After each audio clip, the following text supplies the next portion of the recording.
Hello my friends, आज हम बात करने वाले हैं सेटजिन सिरप के बारे में, जो कि इसमें सोल्ट होता है सिट्राजिन, सोल्ट होता है हाइड्रोक्लोराइड।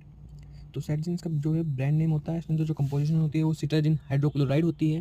इसको जो यूज़ होता है वो एलर्जी में ली जाती है, कफ एंड कोल्ड में ली जाती है एंड रनिंग नोज में ली जाती है।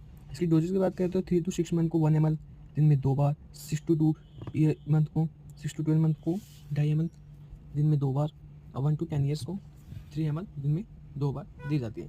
Thank you.